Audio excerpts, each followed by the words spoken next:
Welcome back to the studio. Today, we are attempting to create a vibrant abstract original. Or, as my friends call it, trying to make a mess look like $1,000 investment. We're working with acrylics today, which is essentially the caffeinated version of oil paint. It dries faster than my motivation on a Monday morning, so we have to move quickly. Let's start with the canvas. It's white. It's intimidating. It's basically looking at me and saying, "Go ahead, ruin me." I'm going to start with a background wash of deep, moody indigo. Why indigo? Because it sounds sophisticated. If I said dark blue, we'd just be painting a wall. But indigo? That's art, baby. Now, look at these brushstrokes. I'm going for purposefully accidental. That's a real term I just made up. We're layering vibrant neons, electric lime, hot pink, and a gold that cost me more than a decent lunch. People often ask, what does this painting represent? And my answer is always the same. Whatever you need it to represent, so you don't think I just spilled paint on a sheet. Here comes the palette knife. This is where we get physical. We're scraping, smearing, and essentially fighting with the canvas. If you've never used a palette knife, it's like spreading cold butter on burnt toast, only much more expensive. We're building texture now. We want mountains of paint. We want ridges that could map a hiking trail. If it's not textured enough to be a safety hazard, are we even doing art?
I know what you're thinking. Is it ruined yet? Trust the process. The middle stage of an abstract painting is always the ugly phase. It's that awkward teenager stage where everything is lopsided, the colors are clashing like a fashion disaster, and you genuinely consider throwing the whole thing in the bin. but keep going.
Layering is the secret sauce. We're adding transparency, glazing over those angry reds with a soft, whisper-thin layer of violet. It's softening the mood. It's telling the painting to calm down. I'm adding some splatters now. If you don't have paint on your shirt by the end of this, you didn't do it right. I'm aiming for controlled explosion. It's the kind of precision that requires a steady hand and a lack of fear regarding your carpet. My floor is now a Jackson Pollock exhibit, and I am officially no longer allowed to paint in the living room.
Let's talk about color theory.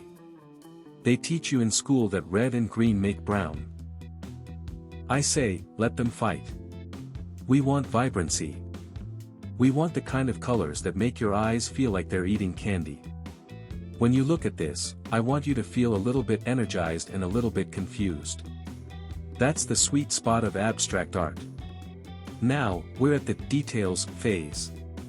This is the part where you spend 45 minutes deciding if a single white dot should be 2 millimeters to the left. It's entirely unnecessary, nobody will notice it but you, and yet, it is the most important decision of your life. It's the chef's kiss of the process. And just like that, we've arrived at the end. We started with a blank canvas and a slight sense of panic, and we ended up with a vibrant, textured, abstract original. It's bold, it's bright, and it's finally dry. People will ask you, what's the meaning behind this? And you can tell them it's about the duality of modern existence or the subconscious search for clarity in a chaotic world. Or, you can just tell them, it matches the couch. Both are equally valid. If you enjoyed watching me fight with a canvas for the sake of interior design, do me a favor and hit that subscribe button.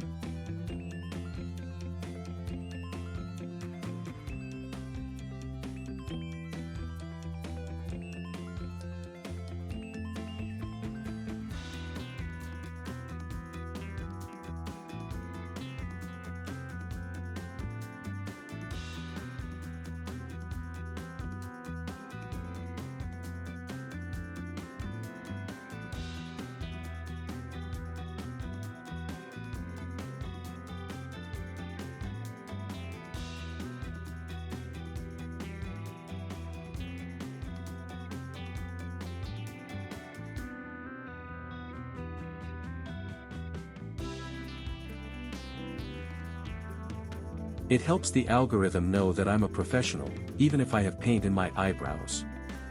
Thanks for joining me on this colorful journey.